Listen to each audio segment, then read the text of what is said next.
toutes les études bien conduites le démontrent, c'est l'insuline elle-même. L'insuline va dicter à notre corps que faire des calories que l'on consomme. Est-ce qu'il faut les stocker ou est-ce qu'il faut les dépenser ? Le pancréas va sécréter de l'insuline, dont la fonction est de faire rentrer le glucose dans différentes cellules. On a 20 ans de retard sur les US dans la prise en charge. Et elle est vraiment urgente parce que c'est catastrophique au niveau du corps. Quand on parle de surpoids, d'obésité, on va tout de suite aller dire il faut diminuer les calories. En fait, il faut plutôt aller regarder quel est l'impact des aliments que je consomme sur l'insuline. Notre corps, il est hautement régulé par des systèmes hormonaux extrêmement complexes. Si on a trop souvent un taux de sucre élevé dans le sang, le corps il va trop souvent sécréter encore plus d'insuline pour avoir la même action et on a un cercle vicieux qui se met en place. C'est le terrain fertile pour développer une maladie chronique. Quand j'ai trop d'insuline, je n'ai pas accès à mes réserves énergétiques. J'envoie un signal à mon cerveau comme quoi je suis en famine en quelque sorte. Et donc le cerveau envoie un signal de faim qui me pousse à manger. La maladie d'Alzheimer parle beaucoup de diabète de type 3. Au-delà de la prise en charge, même les gens en fait, on leur dit qu'ils ont un diabète, ils n'ont aucun symptôme, etc. Pour beaucoup, c'est très difficile de comprendre l'urgence de la situation. «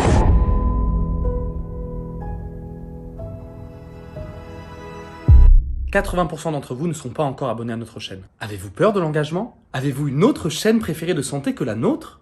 Plus sérieusement, abonnez-vous. Raph et moi, on se donne à 100% pour vous inviter les meilleurs experts et vous donner le meilleur contenu possible. Alors abonnez-vous pour nous donner une meilleure visibilité et pour donner encore plus envie aux experts de venir sur notre chaîne. Merci encore, c'est parti pour l'interview. Selon toi, quel est l'élément dont on n'entend jamais parler et qui est pourtant le plus important pour quiconque souhaite perdre du poids ?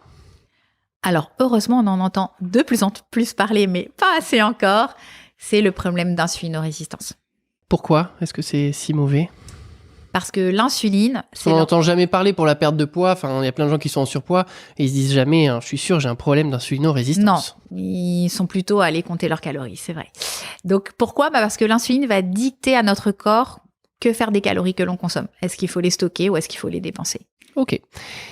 Donc, dans cette vidéo, on va beaucoup parler d'insuline, pourquoi l'insuline est importante pour perdre du poids, et du coup, tu nous présenteras un protocole efficace pour soigner justement cette résistance à l'insuline. Est-ce que déjà, pour commencer, tu peux nous expliquer ce que c'est que l'insulinorésistance ? Pourquoi est-ce que justement, on t'a dit que l'insuline était très important pour perdre du poids ? Parce que ça peut entraîner une insulinorésistance. Explique-nous un petit peu ces mécanismes. Ok. Donc en fait, physiologiquement, on sécrète de l'insuline, à moins d'être diabétique de type 1, mais c'est quand même relativement rare. Donc notre pancréas est amené à sécréter de l'insuline. Et l'insuline, une de ses fonctions, c'est de normaliser notre glycémie. Donc c'est-à-dire qu'à chaque fois que je vais consommer des aliments qui vont faire monter mon taux de sucre dans le sang, pour stabiliser, faire revenir ce taux de sucre à une valeur normale, le pancréas va sécréter de l'insuline dont la fonction est de faire rentrer le glucose dans différentes cellules, le faire sortir du sang en tout cas. Et donc, on va avoir des récepteurs qui vont permettre à l'insuline de réaliser ce signaling. Et donc, quand on a beaucoup trop d'insuline, on a un mécanisme qui se met en place, qui à la base est un mécanisme physiologique mais qui va devenir pathologique, qui est celui de l'insulinorésistance. Nos récepteurs deviennent résistants à l'insuline. Ils n'entendent plus le signaling de l'insuline et ça force le pancréas à produire encore plus d'insuline. Donc on est vraiment dans un cercle vicieux, hyperinsulinisme chronique, insulinorésistance et les deux s'auto-entretiennent. Ok. Donc ce que tu as dit, c'est qu'effectivement, notre taux de sucre dans le sang, il faut qu'il soit contenu dans une certaine fourchette. Ouais. Faut pas qu'il soit trop bas, sinon il y a une hormone qui est libérée, dont on va peut-être pas parler, mais qui est le glucagon. Mm-hmm. Et s'il est trop haut, il y a quand même plein d'effets secondaires au niveau du corps si on reste trop longtemps avec trop de sucre dans le sang. C'est terrible, oui. Voilà, tu pourras nous expliquer justement ce que c'est que la glycation, je note.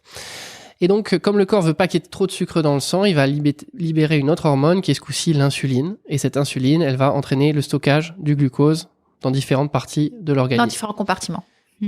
Le foie, le muscle et les adipocytes, donc les cellules qui ont pour but de stocker la graisse.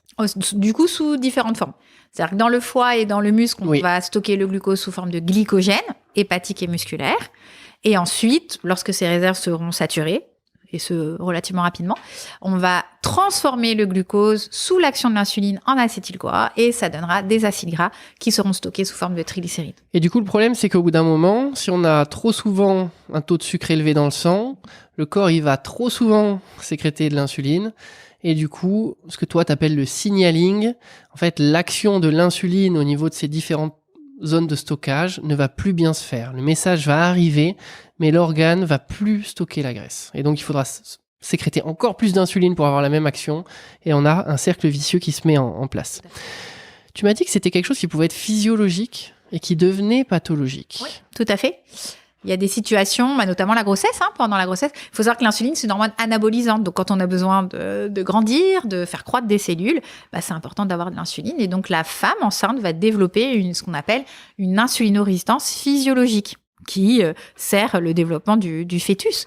Et dans certaines situations, on le voit aujourd'hui de plus en plus, cette insulinorésistance physiologique de la grossesse va basculer en insulinorésistance pathologique. Et on parle alors de diabète gestationnel, qui est particulièrement problématique, puisqu'il augmente à la fois le risque de développer un diabète de type 2 chez la maman, mais aussi chez l'enfant à naître. Ok. Pour l'avoir expérimenté, c'est effectivement pas mal contrôlé chez les femmes. Moi, je l'ai expérimenté 2 fois personnellement, et c'est vrai que c'est pas facile à gérer. Ok. Alors moi, je l'avais expérimenté dans les contrôles, mais toi, j'ai compris que tu l'avais expérimenté dans la pathologie. Ouais. D'accord. Avant qu'on aille plus loin, Anne, je te propose de te présenter. Avant que notre invité se présente, un mot sur un minéral essentiel, le magnésium. On en parle beaucoup sur les réseaux sociaux, parfois avec des promesses exagérées. Alors, que dit la science ? Le magnésium joue un rôle clé dans des centaines de réactions de votre organisme. En avoir suffisamment permet de prévenir les crampes musculaires, réduire les migraines, réguler la tension artérielle et même limiter le risque d'ostéoporose ou de maladies cardiovasculaires. Côté santé mentale, des études ont montré que le magnésium pouvait aider à diminuer une anxiété modérée et améliorer des symptômes dépressifs légers. En revanche, ce n'est pas un remède miracle pour les troubles du sommeil ou l'anxiété sévère. Mais si vous cherchez un coup de pouce naturel pour soutenir votre énergie, vos muscles et votre équilibre nerveux, le magnésium reste l'un des compléments les plus sûrs et les plus utiles. Essayez toujours d'avoir votre apport de magnésium grâce à votre alimentation. Mais si c'est trop difficile, vous pouvez vous supplémenter. Personnellement, je recommande le magnésium de chez Nutri & Co qui est très bien absorbé. Si vous voulez tester, vous avez moins 10% avec le code GGRAF sur tout le site. Je répète, GGRAF, moins 10%. Merci à Nutri & Co de sponsoriser cet épisode. Allez, on retourne à l'interview. Je m'appelle Anne Lucas, je suis d'origine réunionnaise, j'y tiens. Donc j'ai fait mes études à Toulouse. J'ai passé ma thèse en 2009, si je dis pas de bêtises, et donc après mon doctorat en sciences pharmaceutiques, je me suis intéressée à la micronutrition. Et donc depuis plus de 15 ans, aujourd'hui, je me forme en continu en micronutrition et je forme les professionnels de santé, du soin, à cette approche fonctionnelle de la santé. Ça touche quels organes ? L'insulinorésistance. Ça va toucher tous les organes qui présentent des récepteurs à l'insuline. Alors, tout le monde n'est pas d'accord sur où démarre l'insulinorésistance. Il y en a qui vont dire que ça démarre au niveau musculaire, il y en a qui vont dire que ça démarre au niveau des adipocytes. Tout le monde n'est pas tout à fait d'accord. En tout cas, on a une insulinorésistance qui va se développer majoritairement au niveau du tissu adipeux et du muscle. Donc en fait, au niveau des différentes zones de stockage dont on vient de parler. Ouais. C'est quoi les causes de cette insulinorésistance ? Alors, la cause numéro 1, et j'ai entendu plusieurs fois que ce n'était pas le cas, et je me suis dit quand même, faut revenir à la biochimie métabolique et arrêter de raconter n'importe quoi. La cause numéro 1, toutes les études bien conduites le démontrent, c'est l'insuline elle-même. C'est l'insuline elle-même. Toute situation d'hyperinsulinisme chronique, j'entends, il faut être nuancé. C'est sûr qu'un petit pic d'insuline comme ça ne va pas être responsable d'insulinorésistance. Mais tout hyperinsulinisme chronique est le driver numéro 1 d'insulinorésistance. C'est le facteur numéro 1. Donc c'est exactement ce qu'on a dit en fait au début. C'est le fait qu'il y en ait trop, au bout d'un moment, le message ne déclenche plus d'effet. Tout à fait. Comme pour la leptine. Je sais pas, on n'a jamais parlé de leptine. On n'a jamais parlé de leptine. Tu nous lances la leptine comme ça d'un coup. Ouais, parce que la leptine, c'est exactement la même chose. On a longtemps pensé que les problématiques de super-obésité étaient liées à cette hormone qu'on appelle la leptine. À la leptine, qui est sécrétée par les tissus gras. Et en fait, c'est pas le fait qu'il n'y ait pas assez de leptine, c'est le fait qu'on ait une leptinorésistance parce qu'il y a trop de leptine, parce qu'il y a trop de tissu adipeux, vous voyez ? Donc finalement, de donner de la leptine en exogène, ça ne servait pas à grand-chose. Effectivement, en fait, quand les scientifiques ont découvert cette leptine, on pensait qu'on réglerait le problème de l'obésité et ça n'a pas du tout été le cas, malheureusement. Ça n'a pas du tout fonctionné parce qu'encore une fois, vision trop monosynaptique. C'est comme pour l'insulinorésistance. On se dit, finalement, j'arrive pas à résoudre ces problèmes de glycémie élevée, alors je vais mettre plus d'insuline. Et on l'a vu, plus on en met, moins le signal est efficace. Oui, donc dans le DT2, c'est un peu la cata. Donc, tu nous as dit cette cause principale d'installation de l'insulinorésistance, C'est l'insuline elle-même. C'est l'insuline elle-même, c'est le fait qu'il y ait beaucoup d'insuline finalement qui soit sécrétée. Ouais. Donc, Alors, qu'est-ce qui entraîne une sécrétion d'insuline? Alors juste peut-être avant de répondre à cette question, je peux te donner les 2 autres grands drivers primaires, s'il y on en a va dire. d'autres, vas-y. Oui, il y a le cortisol qui va être sécrété en cas de stress chronique. Donc là aussi de la même manière, c'est pas du cortisol produit de manière ponctuelle qui va nous permettre de réagir à une situation qui peut être un petit peu stressante, mais c'est vraiment le cortisol sécrété de manière chronique qui va être aussi un grand promoteur d'insulinorésistance. Et le troisième, c'est l'inflammation. On parle d'inflammation systémique de bas grade. L'inflammation chronique va aussi être un grand pourvoyeur d'insulinorésistance. Donc ce sont les 3 drivers primaires, on pourrait dire. Ok. Eh ben, on va les détailler un petit peu. Du coup, je te propose qu'on commence par le dernier que tu as donné. Comment est-ce qu'on a cette inflammation de bas grade au niveau du corps qui s'installe? Il y a plein de raisons possibles qui peuvent expliquer une inflammation systémique de bas grade. On parle souvent de... En fait, pour que ça soit clair, parce que c'est vrai que c'est peut-être un peu difficile comme à des conceptualiser. C'est comme des braises. Ouais, on a un effet un petit peu inflammatoire, sous-jacent, latent, Voilà. qui est pas hyper visible, mais qui finalement est là et à long terme a des effets au niveau du corps. On peut dire que c'est le terrain fertile pour développer une maladie chronique, les maladies dites de civilisation. Et alors, il y a souvent une origine intestinale, avec des problématiques de dysbiose et d'hyperperméabilité intestinale, de leaky gut syndrome. Mais l'insulinorésistance elle-même peut être une cause d'inflammation. Donc, on a vraiment là aussi un cercle vicieux entre insulinorésistance et inflammation, parce qu'il faut savoir que les voies de signalisation, on disait tout à l'heure, l'insuline se fixe sur son récepteur. C'est pareil, il va y avoir une cascade de signalisation via ce qu'on appelle des kinases. Et la voie de l'inflammation, via ce qu'on appelle le NF-κB, fait aussi intervenir des kinases, ce sont des petites molécules qui phosphorylent. Et il y a une convergence entre ces 2 voies. Donc, quand il y a trop d'inflammation, ça perturbe le signaling de l'insuline et donc on doit produire plus d'insuline.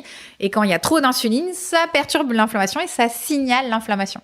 Donc, il y a vraiment un cercle vicieux via ces voies de convergence à partir de molécules qu'on appelle des kinases. Ok, donc on a ces 3 facteurs qui augmentent l'insulinorésistance. Mais vraiment, le number one, j'insiste, c'est l'hyperinsulinisme chronique. Et ben alors, comment on fait pour avoir un insulinisme chronique? Je suppose qu'on ne fait pas tellement exprès. Qu'est-ce qui nous amène à avoir un insulinisme chronique? Alors, un hyperinsulinisme chronique, il va être déclenché par les aliments que l'on consomme. Donc, non pas en fonction de la quantité du type de calories, de la quantité de calories, pardon, mais vraiment en fonction du type de calories. C'est vrai quand on parle de surpoids, d'obésité, on va tout de suite aller dire il faut diminuer les calories. En fait, il faut plutôt aller regarder quel est l'impact des aliments que je consomme sur l'insuline. Et donc, on sait qu'en fonction de la nature du macronutriment, il va y avoir une sécrétion ou non d'insuline. Alors, quels sont les aliments qui ont un impact ou non sur la sécrétion d'insuline? Alors, ceux qui n'en ont pas. On va commencer par ceux qui n'en ont pas. La bonne nouvelle, parce qu'on les diabolise et que du coup, on se prive de manger ces aliments.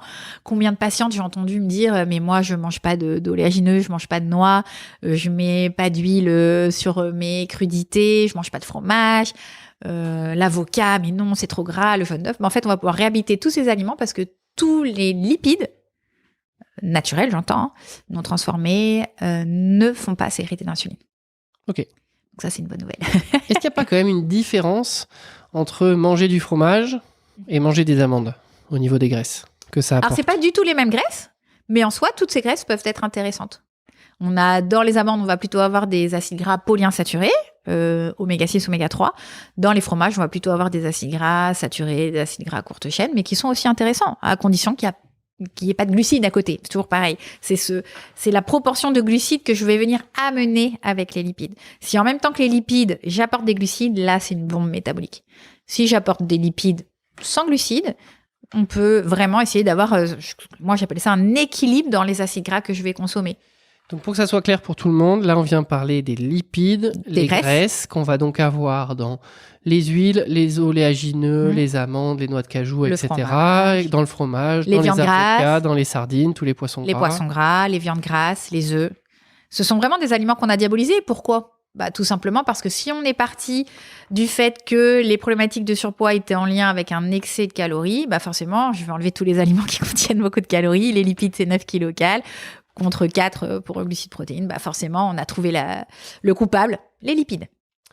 Ce que tu viens de dire, c'est qu'en fait, ce qu'on a fait, c'est qu'on a pris 1 gramme de protéines, on a regardé combien il y avait de calories, versus 1 gramme de glucides, versus 1 gramme de lipides. Tout à fait. Et effectivement, c'est les lipides, les graisses, qui pour 1 gramme ont le plus de calories. Et donc, effectivement, si on décide de faire la chasse aux calories, c'est ceux qu'on va retirer en premier. Alors même qu'ils ne déclenchent pas de sécrétion d'insuline. Terrible, ces visions qui sont beaucoup trop simplistes. On est compliqué, le corps humain est très compliqué. La loi de la première loi de la thermodynamie, c'est une loi qui est valide, mais dans un système isolé. Notre corps, il est hautement régulé par des systèmes hormonaux extrêmement complexes. Il faut toujours regarder une vision très nuancée, je pense. C'est ça. Donc sur l'alimentation, tu nous as dit, on a parlé effectivement de l'action des lipides sur l'insuline. On peut parler des protéines maintenant. Ouais. Donc les protéines, lorsqu'on a un apport normoprotéiné, on n'a pas d'impact sur l'insuline. Dès qu'on va avoir un apport hyperprotéiné, là, il va y avoir un léger impact sur l'insuline. Voilà. Ok. Donc il est important d'avoir un apport correct en protéines, ce qui n'est pas le cas aujourd'hui. Quand on fait des petites enquêtes alimentaires, on voit bien que la majorité des gens consomment très peu de protéines, et notamment très peu de protéines animales, notamment la femme. Il faut qu'on ait des protéines à chaque repas ? Oui. Il faut répartir en fait les protéines en général. Il y a une répartition à mettre en place pour stimuler correctement la voie mTOR, qui est la voie qui permet de faire de l'anabolisme musculaire. Donc de construire du muscle. Prendre du muscle. Prendre du muscle, ou préserver au moins sa masse musculaire. Construire du muscle, c'est compliqué, mais au moins préserver sa masse musculaire avec l'âge. Et en moyenne, on va dire qu'il faut avoir au moins 30 grammes de protéines par repas. 30 grammes, ça ne veut pas dire de manger 30 grammes de viande. Non. Parce que dans de la viande, du poisson, des lentilles ou du quinoa, il n'y a qu'une certaine proportion de cet aliment qui est des protéines. Oui, alors en général, quand on construit ce qu'on appelle la ventilation des macronutriments et qu'on va calculer la quantité de protéines qu'il faut pour une personne, moi je fonctionne par tranche de 20 grammes. Je veux dire, il faudra manger 3 portions de 20 grammes, une portion et demie de 20 grammes à chaque repas pour faire 30 grammes. Et donc, je dis, 20 grammes de protéines, c'est 2 à 3 œufs. 20 grammes de protéines, c'est 100 grammes de viande de volaille. 20 grammes de protéines, c'est 100 grammes de poisson. Pour qu'ils aient les équivalences. Mais oui, effectivement, quand on parle de quantité de protéines, c'est protéines pures. Tu recommandes, toi, combien en protéines pour les gens ? Au minimum 1,5 g par kilo de poids santé.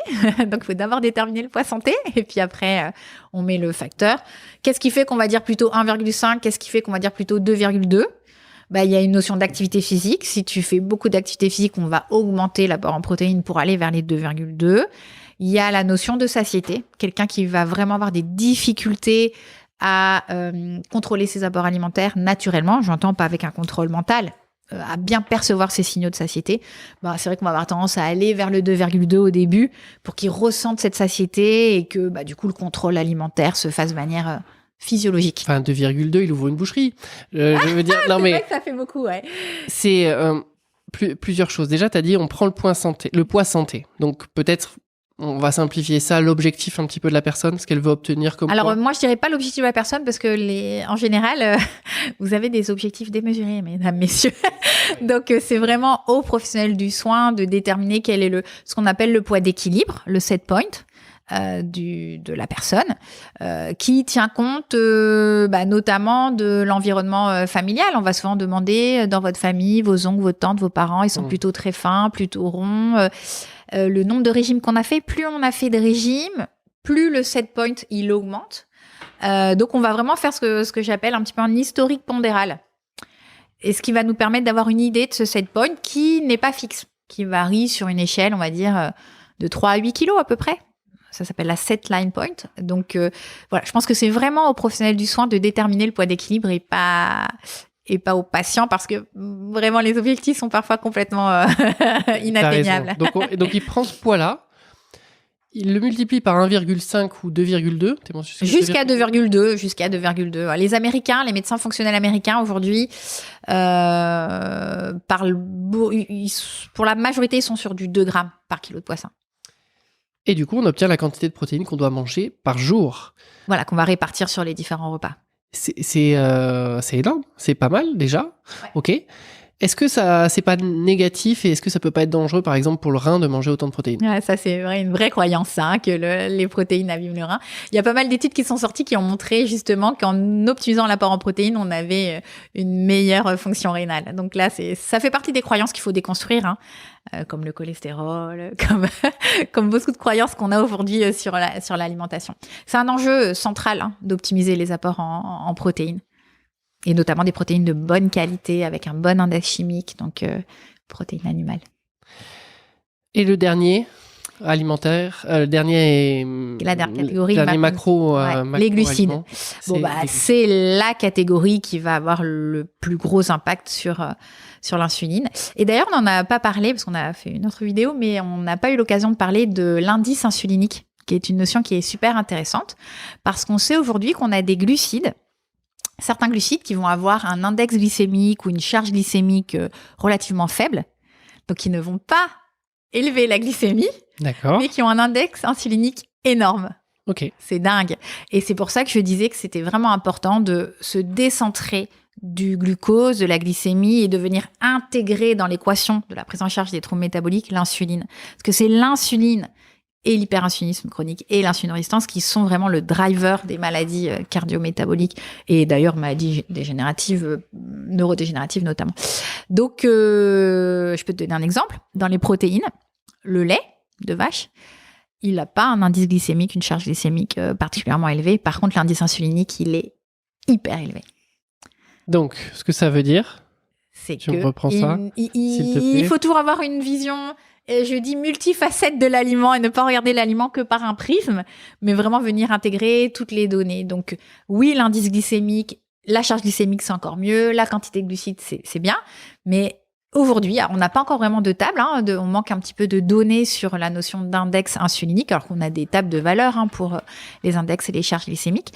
Mais l'indice insulinique, c'est quand même quelque chose dont il faut tenir compte. L'effet ce que tu me dis, c'est que prendre du lait, ça déclenche une sécrétion d'insuline ? Tout à fait, sans forcément faire monter la glycémie. Mais il n'y a pas de glucides, c'est des acides aminés, le lait. Enfin, pas que. Dans le lait, il y a du lactose quand même.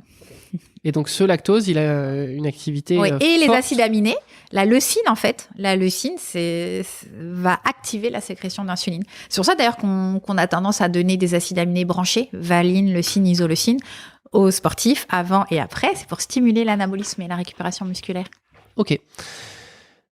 Du coup, ce que tu nous as dit au début aussi, c'est que l'inflammation qu'on pouvait retrouver au niveau du corps était un terrain propice à l'insulinorésistance. À cette insulinorésistance. Et inversement. Cercle vicieux. Et inversement. Et du coup, la graisse, explique-nous pourquoi est-ce qu'elle peut être génératrice justement de cette inflammation de bas grade au niveau de l'organisme. Ouais. Alors la graisse, donc on parle, ce sont les adipocytes, les cellules qui stockent du gras, donc qui stockent les acides gras sous forme de triglycérides. Ces adipocytes, il faut savoir qu'ils ont deux manières de se développer. Soit on peut faire de l'hypertrophie, soit on peut faire de l'hyperplasie. Et l'hyperplasie, c'est plutôt un mode sain de se développer pour la graisse. Alors l'hyperplasie, ça va être le fait d'augmenter le nombre de cellules. Exactement. Donc on passe de 2 cellules de graisse à 4 cellules de graisse. Bien sûr, c'est pas du tout cet ordre d'idée. On peut faire de l'hypertrophie, on garde le même nombre de cellules, par contre, on augmente la taille. Exactement. Donc l'hypertrophie, c'est vraiment un mode de développement extrêmement pathologique pour le tissu adipeux, puisqu'on va se retrouver avec des cellules donc, qui ont un très gros volume. Et donc, on fait cette hypertrophie adipocytaire, elle est hyper pro-inflammatoire. On va avoir une hypoxie déjà, et on va avoir sécrétion de beaucoup de cytokines pro-inflammatoires, TNF, IL-1, énormément. Donc, c'est une vraie bombe inflammatoire. Et aujourd'hui, on sait, c'est une étude qui était super intéressante, qui mettait en avant que certains composés vont orienter la croissance du tissu adipeux vers l'hypertrophie. Et notamment, on a des huiles végétales peroxydées qui vont produire ce qu'on appelle du 4-HNE, qui vont orienter le métabolisme des adipocytes vers cette voie. C'est quoi une huile peroxydée ? Ce sont des huiles de mauvaise qualité, des huiles qui ne sont pas de vierges, de première pression à froid. Pression à froid, voilà. Conservées au frais, tout ça. Exactement. Tout ça. Et notamment, le 4-HNE, il est produit à partir de d'un acide gras essentiel qui s'appelle l'acide linoléique, qu'on va retrouver notamment dans l'huile de tournesol. Ok.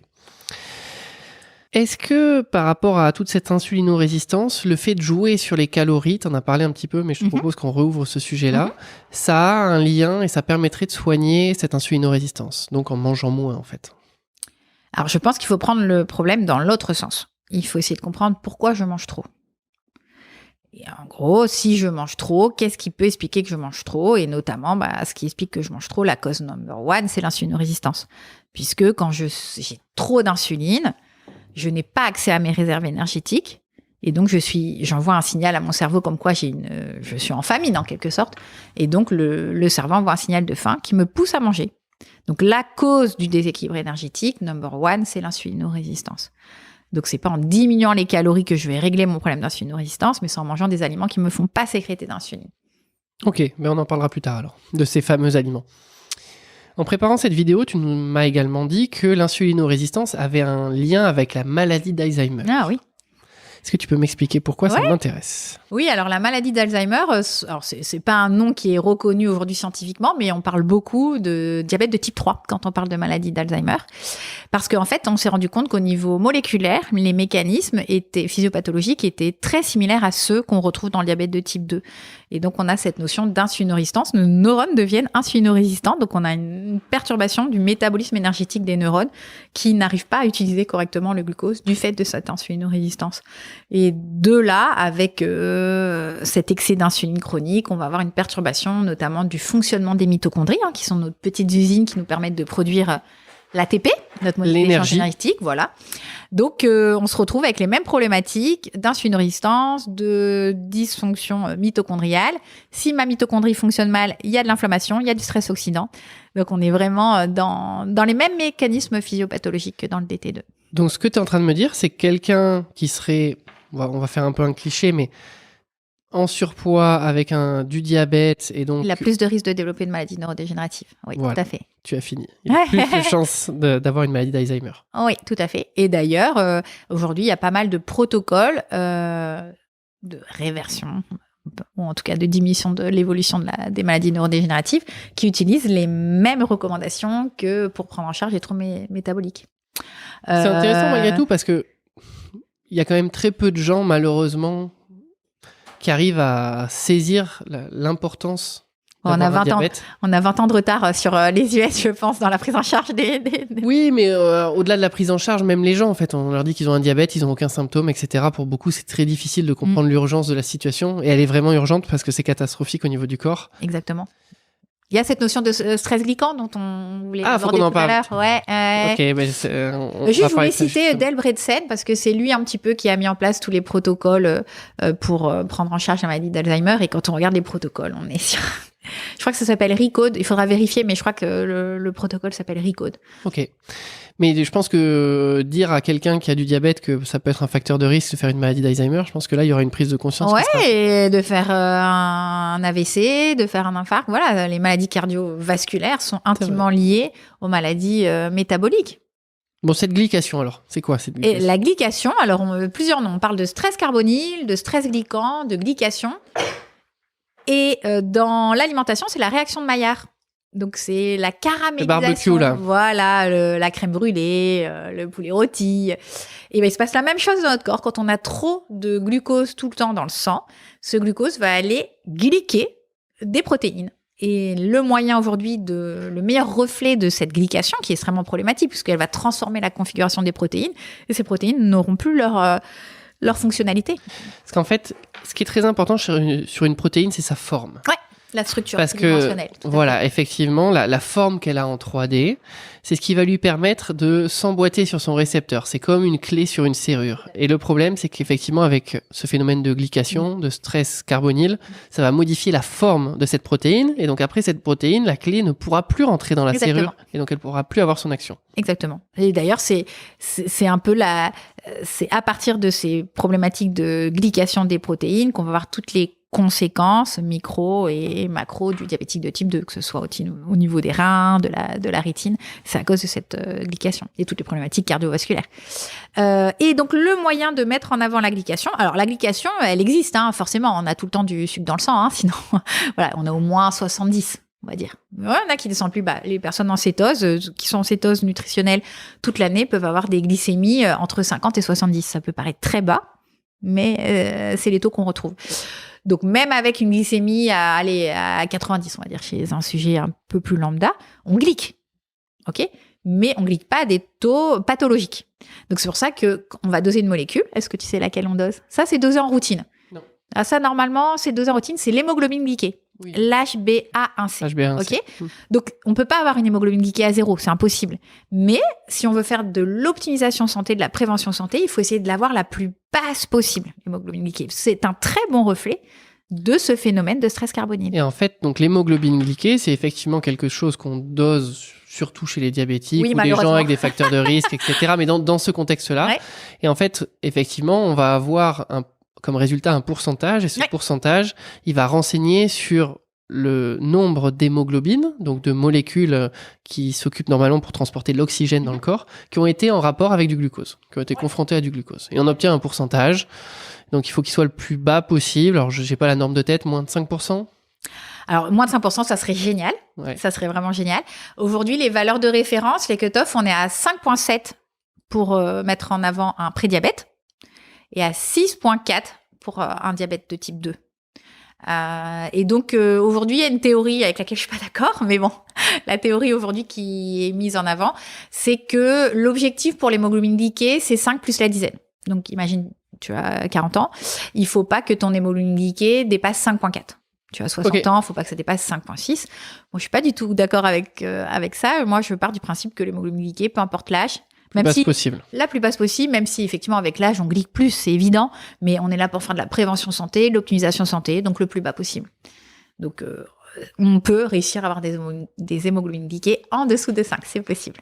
Ok. Donc là, on a vu une première façon peut-être de se rendre compte un petit peu de l'état de son métabolisme du sucre. Enfin, je ne sais pas exactement comment dire ça. De l'installation du trouble métabolique. Et on a parlé avant de l'insulinorésistance. Comment tu m'as convaincu? Comment est-ce que moi, je veux savoir si je suis en train de mettre en place une insulinorésistance? Alors, c'est super intéressant parce que je le répète, c'est vraiment important parce que toute l'industrie aujourd'hui pharmaceutique va essayer de développer des stratégies pour diminuer le glucose. Donc, on va doser la glycémie, on va doser l'hémoglobine glyquée pour mettre en avant le trouble métabolique. Mais la glycémie, elle va se normaliser elle va rester stable, normale, pendant plusieurs dizaines d'années. Donc, c'est pas un bon marqueur. C'est pas un marqueur précoce de l'installation d'un trouble métabolique. On peut vraiment avoir deux sujets avec la même glycémie, et pourtant l'un est sain, et métaboliquement sain, et l'autre a déjà un trouble métabolique. La différence entre ces deux sujets, c'est la quantité d'insuline qui va être sécrétée par le pancréas. Quelle insuline on sécrète pour être à ce taux de glucose? Exactement. Combien d'insuline je dois sécréter? Et tu imagines bien que plus je suis insulinorésistant, plus ça va être élevé. Plus il faut que je sécrète d'insuline, donc plus mon insuline va être élevée. Donc c'est vrai que doser la glycémie, c'est prendre beaucoup de retard. Il faut la doser, mais il faut pas se fier qu'à la glycémie. L'hémoglobine glyquée, c'est un marqueur, mais il faut pas s'y fier. Il faut venir intégrer l'insuline, le dosage de l'insulinémie à jeun, pour faire des calculs, notamment les calculs OMA-IR, pour mettre en avant l'insulinorésistance. Le cutoff, il a 2,4. Souvent, on me demande les valeurs, c'est 2,4 pour le OMA. Plus le OMA est élevé, plus je suis insulinorésistant. C'est quoi OMA? OMA-IR, c'est un ce que tu viens de dire. Hein. Voilà, c'est un calcul, c'est la glycémie fois l'insulinémie divisé par 22. Oui, donc c'est ce que tu viens de dire. C'est une formule mathématique. C'est le rapport, enfin c'est un calcul mathématique. Un calcul mathématique qui prend en compte à la fois la glycémie et la glycémie. Okay. Voilà. Mais il y a un autre marqueur, parce que ça, c'est vrai que ça peut parfois être un petit peu compliqué d'obtenir le dosage de l'insuline par son médecin, parce qu'il va dire que ça sert à rien. Donc, un autre marqueur qui, par contre, lui, est quasiment dans tous les bilans de routine, c'est le taux de triglycérides.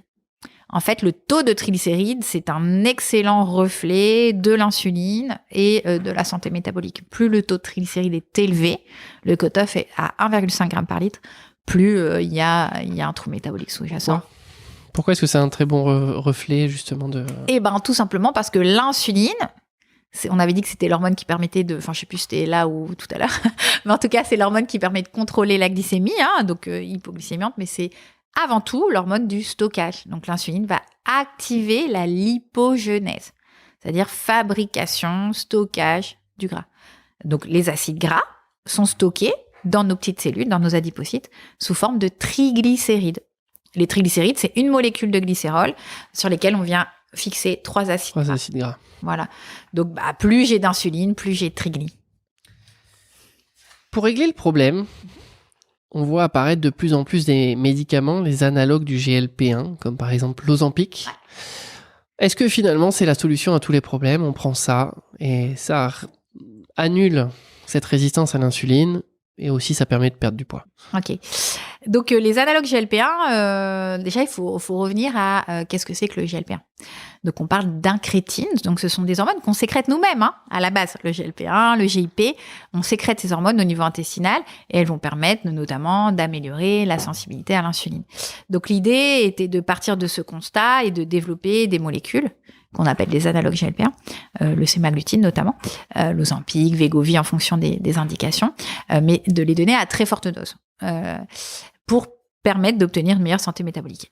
Aujourd'hui, tout le monde parle de ces molécules qui fonctionnent. Si on ne regarde que la perte de poids en elle-même, ça fonctionne particulièrement bien. Maintenant, il faut toujours se poser la question, mais comment ça fonctionne ? Qu'est-ce qui se passe ? Et en fait, on se rend quand même compte des retours patients, mais aussi sur les mécanismes d'action. C'est que la perte de poids, elle est obtenue notamment par les effets indésirables de ces molécules à forte dose, qui sont les nausées et le fait que du coup, je n'ai pas faim. Donc, il y a une action vraiment au niveau central de ces analogues GLP-1 avec une suppression de l'appétit. Et puis, on a aussi cette action qui est particulièrement problématique, je trouve, parce qu'avoir des nausées au quotidien et pas avoir envie de manger, c'est quand même pas très sympa, pas très agréable. Donc voilà. Donc, il y a effectivement une action sur la sensibilité à l'insuline. Une dépendance quand même, parce que si on si on arrête, les nausées vont repartir. Et on aura de nouveau faim. Mais c'est un petit peu comme la chirurgie bariatrique. J'ai envie de dire, l'Ozempic, c'est une solution qui apparaît comme la chirurgie bariatrique qui est apparue il y a quelques années. Si à côté, il n'y a pas une prise en charge intégrative, on ne rééduque pas le patient à manger correctement, on ne règle pas éventuellement des troubles émotionnels, l'Ozempic, je l'arrête, je reprends du poids. Et la problématique, c'est quoi dans l'Ozempic ? C'est que les dernières études montrent que la perte de poids n'est pas saine. C'est quoi une perte de poids sain ? C'est je perds le moins de masse musculaire possible et je vais perdre du gras. Et avec l'Ozempic, en fait, je mange pas. C'est comme si finalement j'étais en disette, en famine. Donc du coup, mes muscles, ils partent avant la graisse. Donc si je devais arrêter l'Ozempic, qu'est-ce qui va revenir en premier ? C'est certainement pas le muscle, c'est la graisse. Donc je diminue mon métabolisme de base. C'est toujours pareil, moins de muscles, mon métabolisme de base. Donc la perte de poids n'est pas saine. N'est pas saine. Ouais, ça c'est une évidence. Et du coup, je comptais te poser la question sur l'intérêt d'une liposuction. Je pense que tu y as répondu par rapport à. La liposuction, à la chirurgie bariatrique, en fait. Et oui, la liposuction. Alors, le problème de la liposuction, c'est qu'on va aller aspirer quels adipocytes ? Ceux des fesses et des cuisses ? Ouais, donc ou du tissu, superficiel. Voilà, donc du tissu adipeux sous-cutané. Ces adipocytes-là sont pas particulièrement délétères, sont même plutôt protecteurs. Nous, les adipocytes qui nous posent problème, qui vont générer l'inflammation dont on avait parlé tout à l'heure, c'est les adipocytes qui sont autour de nos viscères. Qui sont profondément ancrés dans l'organisme. Et là, la liposuction va pas aller aspirer les adipocytes qu'on a sur le foie. Non, on fait pas encore. Moi, je pars du principe que tout traitement symptomatique, trop simpliste, à un moment, ça fonctionnera plus. C'est trop beau pour être vrai. Voilà. Pour moi, l'Ozempic, c'est une solution. C'est comme la chirurgie bariatrique, ça peut éventuellement, dans certains cas, être intéressant au début, mais regardons ce qui se passe réellement au niveau cellulaire.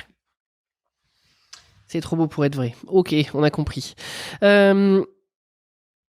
m'as parlé également, quand on a préparé cette vidéo, de l'importance d'individualiser la tolérance aux glucides. Ah, oui. C'est quoi la tolérance aux glucides ? C'est-à-dire que on est tous des individus uniques. De par nos gènes, déjà, d'une part, de par notre microbiote, de par l'épigénétique, notre manière de vivre. Et donc, effectivement, la tolérance aux glucides, c'est notre capacité à pouvoir, lorsqu'on consomme des glucides, à stocker le glucose et à ne pas faire trop d'hyperinsulinisme chronique. C'est ça le problème, ok ? Donc, forcément, une personne hyper sportive qui a une énorme masse musculaire, elle a une bien meilleure tolérance au glucose qu'une personne qui est presque sarcopénique, hyper sédentaire. Donc déjà, ça, c'est une notion centrale. Je vais pas donner à tout le monde la même quantité de glucides à consommer parce que déjà, ils n'ont pas le même niveau d'activité physique, ils n'ont pas la même masse musculaire. Depuis tout à l'heure, on parle beaucoup du sucre. Mais quel est le rôle du gras ? Quel est le rôle du cholestérol là-dedans, dans l'insulinorésistance ? Il y a un lien ? Alors, le cholestérol en lui-même, le pauvre... On lui tape dessus depuis des dizaines d'années à cause d'Anselkis. C'est toutes ces études qui ont été complètement biaisées et sur lesquelles aujourd'hui on sait qu'il y avait des conflits d'intérêts majeurs et qu'elles n'ont aucun réel substrat physiologique. Les lipides et le cholestérol en lui-même n'impactent pas l'insulinorésistance, la santé cardio-métabolique et cardiovasculaire. On peut essayer d'aller plus dans le détail et se dire, est-ce que c'est le LDL cholestérol alors si c'est pas le cholestérol total ? Le LDL en lui-même, s'il n'est pas oxydé, a son rôle. Souvent, on a tendance à un peu simplifier, dire le bon, le mauvais cholestérol, mais le LDL en lui-même, ce n'est que lorsqu'il est oxydé, dans un contexte d'inflammation, de stress oxydant, d'hyperinsulinisme chronique, qui pose problème. Mais le LDL natif, Vous imaginez si on était capable de déclencher une réaction inflammatoire contre notre propre LDL, on serait mort. Donc le LDL qui n'est pas oxydé fait partie du soi. Le LDL oxydé n'est pas reconnu comme un élément du soi. Et là, on a le déclenchement d'une réaction inflammatoire avec l'afflux de macrophages. On fait on fait des cellules spumeuses. Et là, il y a la plaque d'athérome. Donc, il y a des dépôts de graisse dans les artères. Voilà. Donc, l'idée, là aussi, il faut pas être trop monosynaptique, pas trop binaire. Il y a du LDL, c'est le LDL. Non, en fait, pourquoi le LDL est oxydé? Qu'est-ce qui fait qu'il oxyde son LDL? Toujours revenir à la cause la plus profonde. Ok, ça me va. Comment est-ce qu'on fait du coup pour mettre en place un protocole de réversion de l'insulinorésistance? On a vu qu'il y avait pas mal d'effets négatifs, mais qu'il y en avait beaucoup même. Donc voilà, quelqu'un qui a cette insulinorésistance, qui nous écoute, qu'est-ce que tu lui conseilles de mettre en place? La première chose, c'est de mettre en place des stratégies qui vont limiter l'hyperinsulinisme chronique. Limiter la sécrétion d'insuline. Oui, de manière chronique. Donc, on pourrait dire que dans l'assiette, ça va se passer au niveau de la ventilation des macronutriments. Je mets une bonne quantité de protéines, je mets des lipides de bonne qualité et je diminue les glucides. Dans mon activité au quotidien, ça va passer par de l'exercice de résistance. Je vais essayer de développer ma masse musculaire. Et dans mon hygiène de vie, de manière générale, je vais gérer mon stress et je vais bien dormir. Ok. On reprend l'alimentation. Protéines, t'as dit, il en faut suffisamment. On en a parlé en long, en large, en détail précédemment. Tu mets des graisses avec et tu réduis les glucides. De manière personnalisée, les glucides. De manière personnalisée. Moi, la question que je vais te poser, nous on a reçu plein d'experts, toujours ils insistent sur l'importance des fruits et des légumes. Est-ce que toi, ce que tu n'es pas en train de nous dire, justement, c'est que ça réduit cette part de fruits et de légumes qui est mise en avant par plein de gens? Alors, dans les recommandations officielles, on dit 5 fruits et légumes par jour. C'est ce que tout le monde dit. Et c'est pareil, mangez moins, bougez plus, c'est 5 fruits et légumes par jour. Le truc hyper bateau. Quand on dit 5 fruits et légumes par jour, je pense qu'il faudrait déjà préciser, c'est plutôt 4 légumes, 1 fruit. Et la plupart du temps, les gens, ils font pas ça. Ils font 1 légume, 4 fruits. Donc ça, c'est pas adapté. Ça, déjà, c'est vraiment pas adapté. Donc, quand on dit 5 fruits et légumes, c'est plutôt 4 portions de légumes, 1 portion de fruits. Et là, on est pas mal, concrètement. Les fibres contenues dans les légumes ont un intérêt, notamment sur le microbiote intestinal, l'effet prébiotique des légumes. Ça peut aider à lisser la glycémie, un effet satiétogène. Donc, je suis pas contre le fait d'introduire des légumes. Ce sont des aliments prébiotiques, des fibres, tout à fait intéressants. Par contre, pour les fruits, je limite à 1 à 2 portions de fruits par jour en fonction de la charge glycémique du fruit. Il y a fruits et fruits. La banane, le raisin n'auront pas le même index glycémique que des fruits rouges. Ok. Donc voilà, il faut penser. Par contre, on peut doucement sur les fruits. Et attention, le fruit, j'insiste, ça se mange, ça ne se boit pas. Parce que sinon, on n'a plus les fibres. Oui, et si vous avez des fruits, ça a été la grande tendance des extracteurs de jus. Là, on a vraiment des shoots de fructose que le foie n'apprécie pas du tout. Ok, donc avec le régime que tu préconises, on peut quand même avoir les 4 portions de légumes et 1 portion de fruits. Pas de problème. Bien sûr. Alors après, il y a des variantes. Je parle bien pour une population qui a un trouble métabolique. Je ne m'adresse pas à la population générale. Je m'adresse à quelqu'un qui a une résistance à perte de poids, qui a un excès de masse grasse, qui est en prédiabète. Prioriser les protéines. Ok, je mange d'abord mes protéines. Ne pas avoir peur des lipides, don't fear fat, et limiter les glucides. Je pense que ce sont vraiment les 3 grandes recommandations. On va après pousser les curseurs, plus ou moins, mais ce sont les 3 grands axes généraux, encore une fois, pour quelqu'un qui présente un trouble métabolique et pas pour toute la population. Deuxième, en activité physique, ce que tu préconises, c'est du renforcement musculaire, de la musculation. Et oui, le but, c'est d'essayer de maintenir cette masse musculaire, voire de la développer, parce qu'on sait que c'est ce qui permet d'augmenter l'espérance de vie en bonne santé, mais aussi parce que le muscle, c'est le plus gros signe capteur de glucose. Le plus gros réservoir. Ouais, ça va permettre de capter ce glucose, d'utiliser le glucose, alors soit de le stocker sous forme de glycogène musculaire, soit de l'utiliser pour le métabolisme énergétique. Donc plus j'ai de muscles, plus je peux utiliser ce glucose pour produire de l'ATP. On a les 3 actions de la muscu. Effectivement, ça utilise de l'énergie, donc ça utilise du sucre quand on va pousser du poids, voilà, tout simplement. Ça va brûler, ça va utiliser du carburant. Ensuite, ça va augmenter la masse musculaire, donc ça augmente les réserves pour pouvoir stocker. Et ça augmente la résistance, ça augmente la sensibilité à l'insuline. Donc effectivement, ça agit sur le fait Très intéressant. de retrouver cette efficacité de l'insuline dans notre corps pour permettre le stockage. On a ces 3 actions. Souvent, on parle de prise en charge tête, assiette, basket. C'est vraiment intéressant quand on prend en charge un individu qui a un trouble métabolique de dire, OK, on s'intéresse à l'assiette, au basket, donc quel type d'activité physique je vais mettre en place, et puis à la tête, comment je peux gérer les émotions. Ce sont des prises en charge intégratives et c'est celles qui marchent le mieux. C'est pour ça que je dis qu'il n'y a pas de pilule miracle. Je pense que les analogies LP1, on va vite en revenir d'ici quelques années, sans doute. C'est la chirurgie bariatrique, c'est pareil. Combien de patients ont eu une chirurgie bariatrique, ont perdu 30, 40 kilos et 2 ans après, ils ont quasiment tout repris c'est une maladie multifactorielle, le surpoids, l'obésité. Donc, il faut vraiment tenir compte de toutes ces composantes. Et je dis toujours, il n'y a pas un modèle alimentaire idéal, il y a le modèle que la personne va réussir à suivre. Parce que pendant longtemps, on nous a dit, on va mettre en place un régime pendant quelques mois, puis après, vous aurez une phase de stabilisation. Et puis après, comme si vous allez pouvoir remanger normalement. En fait, si tu remanges normalement, tu vas revenir à ton poids de départ. Ça, c'est une notion qui est capitale. Donc, ce que tu viens de dire, c'est capital. L'idée, c'est de construire un modèle que la personne va pouvoir tenir toute sa vie. Donc, je dis toujours, il faut que la balance plaisir-frustration, elle soit dans le bon sens. Parce que dans 4 ans, vous mangerez encore comme ça. Je ne vais pas vous vendre du rêve, vous dire faites ça pendant 3 mois, puis après vous revenez à vos habitudes. Ça n'existe pas, ça. C'est reconstruire un modèle qui permet de retrouver sa santé métabolique. Mais ça, c'est à mon dernier jour. Ça, c'est hyper important. Il y a parce qu'il y a plein de gens qui se disent « Ok, je vais faire un régime là pendant 2 mois, 3 mois, 4 mois, une petite mission commando, je vais perdre 10 kilos et après, je reviendrai à mon mode de vie précédent. » Impossible. Mais c'est votre mode de vie précédent qui vous a amené en surpoids. Donc, si vous reprenez le mode de vie que vous aviez avant, vous allez vous remettre le corps dans les mêmes conditions et vous allez retrouver votre poids. Exactement. Donc, il faut effectivement, dès le début, partir sur quelque chose de pérenne. Ça, c'est très important. Voilà. Donc, de construire avec la personne, avec le patient, le modèle qui peut lui convenir. Donc, c'est beaucoup d'aller-retour. Ok, on se revoit dans 4 semaines, vous me direz qu'est-ce qui a été, qu'est-ce qui est compliqué pour vous. Et on avance pas à pas, step by step, la plus petite chose que vous pouvez changer. Bon, si on peut enlever le jus d'orange du matin, déjà, ça peut être pas mal. C'est pas mal. Je suis sûr que du coup, tu dois conseiller à des patients que tu suis d'aller en salle de musculation. Est-ce que tu donnes des conseils un petit peu? Est-ce que tu guides dans la pratique? Moi, je suis pas coach sportif, je dis chacun son métier, mais c'est vrai que c'est quand même bien d'avoir des petites notions de base. Donc déjà, d'aller dire arrêtez de faire votre tapis ou votre vélo pendant 1 heure, ça sert à rien. Et allez plutôt soulever un peu de poids. Et puis, on parle souvent d'exercices de série jusqu'à l'échec musculaire.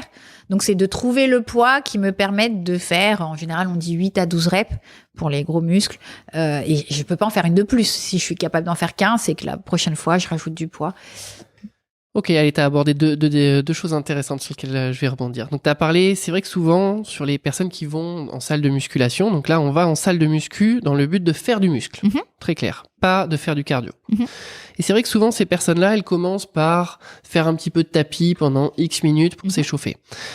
C'est pas forcément quelque chose qui est nécessaire. Si, par exemple, vous avez décidé de faire n'importe quel exercice, vous pouvez tout à fait vous échauffer en commençant à faire des séries peut-être à vide de cet exercice-là et augmenter votre poids progressivement. Très bonne idée. Vous gagnerez du temps et en moins, vous échaufferez votre corps de manière spécifique avec le premier exercice que vous allez faire. Ouais. Voilà. Donc ça, vous gagnerez du temps. On a tous un temps qui est limité, et ça sera encore plus efficace. Première chose. Et la deuxième chose, tu as parlé d'une notion plus complexe sur le nombre de répétitions à faire. C'est vrai que c'est intéressant de naviguer autour de la fourchette que tu as mentionnée, du 8 à 12 reps à peu près pour prendre du muscle. Et tu as parlé d'essayer d'être à peu près proche de l'échec musculaire. Et tu as tout à fait raison. Là où moi, quand même, je vais tempérer un peu, c'est que sur quelqu'un qui n'a pas fait de sport depuis longtemps, échec musculaire, ça veut dire que si on dit que vous êtes à 10 reps et que à 10 reps, vous êtes à l'échec musculaire, ça veut dire que vous ne pouvez pas en faire 11. Là où moi, je vais tempérer un peu, c'est quelqu'un qui se remet au sport. On va peut-être demander un effort un peu moins intense et s'éloigner de cet échec musculaire parce qu'on sait que même s'il est très bon pour la santé, il est très stressant au niveau du corps. Il est stressant dans le bon sens parce qu'on sait qu'on va avoir plein d'adaptations qui vont être très bonnes, une très bonne prise de muscle, etc. Mais il va être stressant également pour les tendons, peut-être stressant pour les articulations. Et donc, voilà, quelqu'un qui n'a pas fait de sport 10 ans, 20 ans, 30 ans. Au poids du corps. Voilà, on va commencer au poids du corps, on va commencer tranquille. Et c'est vrai qu'après, aller tendre sur cet échec musculaire et faire en sorte que on arrête de surprotéger une femme de 50 ans à travailler que avec des petits poids, que à travailler loin de son échec musculaire, etc. On n'aura pas beaucoup de résultats. Hein. On n'aura pas beaucoup de Non. résultats et on n'aura pas de bienfaits. Et ça, faut sortir de ce mécanisme de surprotection comme ça. Oui, tout à fait. Oui, c'est cette résistance anabolique avec l'âge fait qu'il va falloir quand même augmenter le volume et oui, la charge. Voilà. Donc, Et puis apporter un peu de leucine, acide aminé branché. Voilà, il faut stimuler mTOR, hein, c'est essentiel. il faut apporter les bons acides aminés, ce que tu viens de dire, pour qu'on ait une bonne croissance musculaire. Autour de l'entraînement. Autour de l'entraînement. Donc toi, tu préconises des apports, je sais pas comment on dit, exogènes avec des poudres ou des choses comme ça, ou de la whey, Oui, ou tu penses que dans l'alimentation, on peut avoir les apports... Tu as vu, dans l'alimentation, c'est c'est déjà difficile dans l'alimentation d'avoir 1,5, 2. Donc, on est quand même souvent amené à avoir des apports complémentaires de l'assiette, je dirais. Donc, on peut passer sur des BCAA, des acides aminés branchés, vraiment spécifiques, donc qui contiennent de la leucine. Hein. C'est la leucine qui est l'acide aminé le plus important dans l'anabolisme musculaire. Donc, valine, leucine, isoleucine. En général, dans les compléments bien formulés, on a des proportions 4-1-1, 6-1-1, 8-1-1. Donc, toujours beaucoup plus de leucine. Il faut au moins 3 grammes de leucine. Donc, on va donner dans la fenêtre 1 heure avant, dans la fenêtre 1 heure après de l'activité physique. Et puis sinon, effectivement, on va avoir des protéines en poudre qui vont avoir tous les acides aminés, dont la leucine, ce qui peut être aussi intéressant. La whey a l'avantage d'avoir cet effet insulinique. La whey va entraîner une sécrétion d'insuline. Et j'ai besoin d'avoir de l'insuline pour construire du muscle. Donc, au moment où je fais l'activité physique, pourquoi pas avoir de la whey avant mon activité physique pour stimuler l'insuline et être dans cette promotion de la... Donc la whey, c'est une protéine en poudre qui est faite à partir du lait. Mmh. Et effectivement, c'est souvent utilisé dans le cadre de la musculation, mais c'est vrai qu'avant, c'était vraiment exclusivement réservé à ce cadre de la musculation, et on se rend compte maintenant que c'est une très bonne source de protéines quand on n'arrive pas justement à avoir un isolat. Ouais. Voilà, si on prend une bonne qualité de whey, donc quand on dit une bonne qualité, c'est 2 choses, à la fois sur la quantité de protéines, c'est-à-dire que si j'ai 100 grammes de whey, 100 grammes de poudre, quelle est la proportion de protéines que je vais avoir et quelle est la portion du reste, un peu de cochonnerie. Donc ça, c'est la première chose. Et la deuxième chose, c'est quels vont être les acides aminés qui vont être présents dans cette whey, notamment pour avoir suffisamment de méthionine de leucine dont tu viens de parler. Oui. Donc, juste attention avec la whey, chez quelqu'un qui est très insulino-résistant, la whey, faut pas la donner n'importe quand, puisque la whey fait sécréter de l'insuline. Donc, la whey sera toujours pris autour de l'activité physique. Sinon, on va plutôt privilégier des autres formes de protéines en poudre qui vont pas avoir cet effet sur l'insuline. Ça va vraiment dépendre de est-ce qu'il y a une activité physique ou pas. Ok. Moi, je pense que ce qu'on a dit, pour le coup, c'est assez original. On n'entend pas ça partout sur l'activité physique pour avoir une réversion de l'insulinorésistance. C'est vraiment important. Ça doit vraiment faire partie de la prise en charge. En sachant qu'on n'a pas trop insisté, mais il y a quand même une deuxième intervention nutritionnelle qui est très efficace et bien documentée, c'est le jeûne. Hein.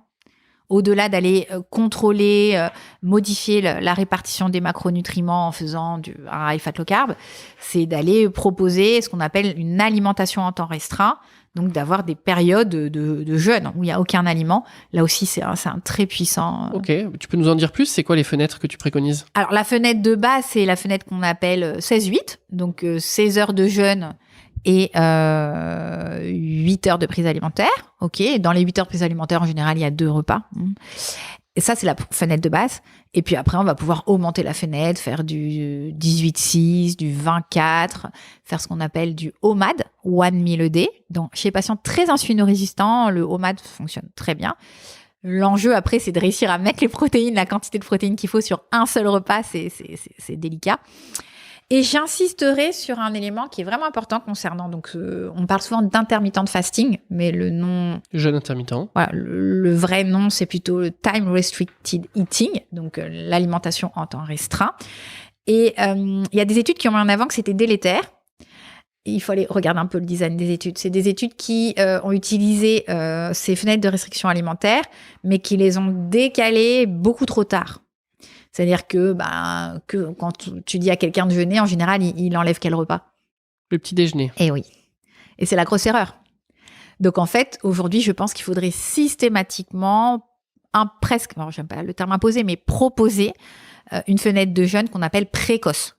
C'est-à-dire, le repas que j'enlève, c'est le repas du soir. Et c'est jamais le choix qui est fait. C'est pour ça que les études mettent en avant que ça peut être délétère. On commence à manger dans l'heure qui suit le réveil, on s'arrête de manger tôt.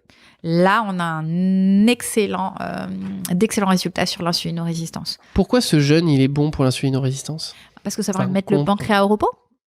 Là, pour le coup, il n'y a aucun macronutriment qui rentre. Donc, ça laisse le temps à l'insuline de diminuer. Mais plus je suis insulinorésistant, plus ma fenêtre doit être grande. Donc, au moins 16 heures, mais peut-être 24, 30, 32 heures, 36 heures. Et également, plus je dois m'arrêter. C'est vraiment une notion qui est hyper importante. Le early time restricted eating, je dois m'arrêter de manger tôt. Donc, parce qu'il y a des gens qui pourraient dire, OK, je vais faire un OMAD, mais je vais faire mon repas à 22 heures. C'est pas une bonne idée. On est déjà très insulinorésistant à 22 heures. Donc, si là, je viens manger, ça va pas. Donc, vraiment, il y a la notion d'amplitude de la fenêtre. Donc, est-ce que je la fais sur 2 heures, 4 heures, 6 heures, 8 heures? Et il y a aussi la notion de positionnement de cette fenêtre sur les 24 heures. Donc, plus je la place tôt, mieux c'est. Ok. Tu nous as dit aussi, dans le protocole pour réverser l'insulinorésistance, qu'il fallait essayer de limiter le stress. Alors ça, c'est toujours très facile à dire. Être moins stressé, être moins stressé, être moins stressé. Finalement, ça se traduit comment? Est-ce que tu auras un conseil un petit peu à donner pour essayer? C'est assez délicat. La dernière formation privée que j'ai sortie est sur la prise en charge intégrative et systémique du stress. Et on a 11 heures de vidéo. Donc, c'est tout un sujet qui m'a beaucoup passionnée ces derniers mois parce que c'était long à créer. Donc, ce qu'il faut comprendre, c'est que le stress tel qu'on est conçu pour le vivre, donc le stress ancestral, doit nous permettre la survie. Donc, le stress ancestral, c'est quand j'étais agressée par un lion. Et donc face à un tigre à dents de sabre, voilà, il fallait survivre. Exactement. Donc, c'était le fameux fight or flight. Okay, soit en combat, soit en fuit. Soit en fuit. Et donc, pour pouvoir mettre en place ces deux actions, et le but était de pouvoir avoir de l'énergie à disposition très rapidement, soit pour pouvoir me battre, soit pour pouvoir vivre. Quelle est cette énergie? Le glucose. Ok. Donc, nos surrénales, qui sont des petites glandes au-dessus des reins, vont produire du cortisol. Ok. Et ce cortisol va faire en sorte qu'on ait du glucose à disposition. Ok. Et donc, dans un stress ancestral, aucun problème, j'ai ce glucose à disposition, mais je vais me battre ou je vais courir, donc je vais l'utiliser. Le stress moderne. Bon, notre patron, c'est pas un lion, hein, ok. Donc, le stress moderne, qu'est-ce qui se passe? C'est un stress plutôt de nature psychologique et chronique. Du matin au soir, je suis stressée et je suis assis sur mon bureau parce que mon patron me harcèle ou je sais pas quoi, ok. Donc, j'ai continuellement du cortisol sécrété. Donc, j'ai continuellement une glycémie qui est élevée et donc j'ai continuellement une insuline qui est élevée. Et là, je ne fais rien. Je ne vais pas me dépenser.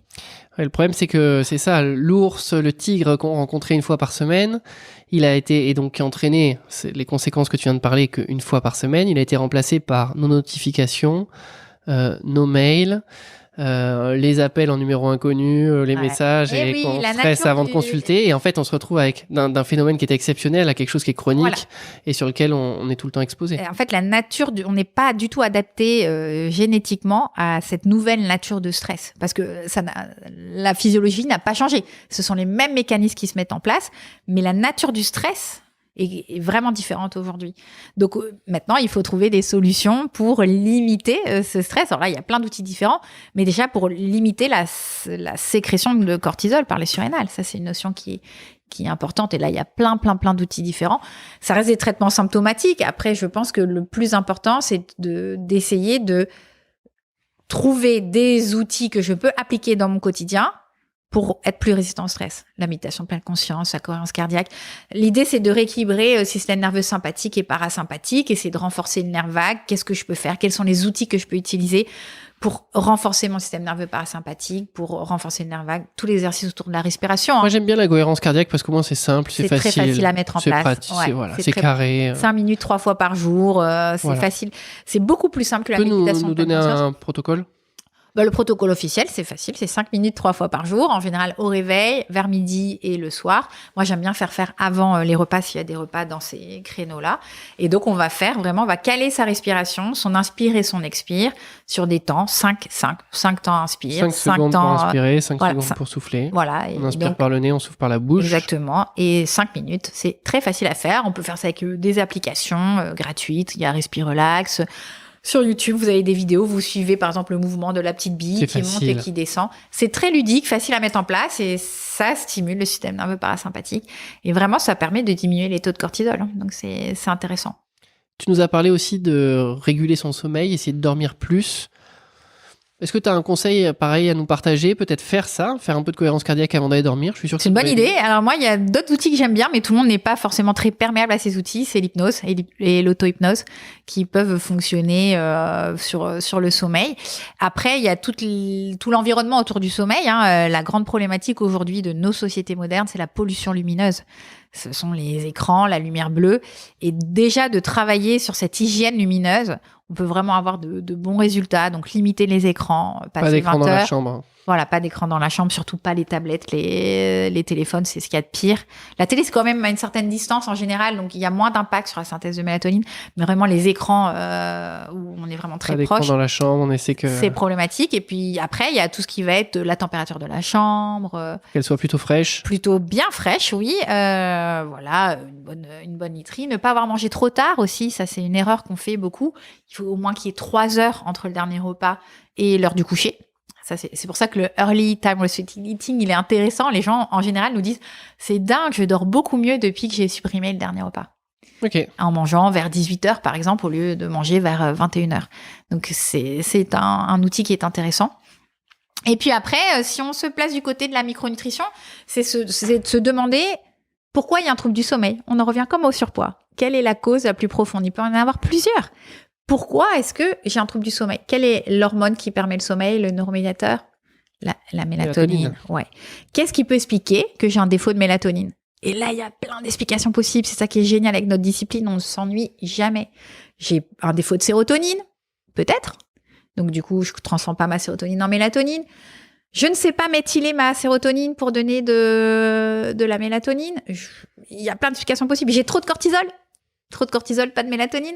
Donc, les prises en charge seront différentes. Là aussi, il n'y a pas un trouble du sommeil. Il y a autant de troubles du sommeil qu'il y a de personnes qui présentent des troubles du sommeil. Et une consultation de micronut, c'est ça. C'est aller investiguer toutes les hypothèses possibles. Donc, voilà. T'as l'air d'aimer ton métier. Oui, je m'ennuie pas.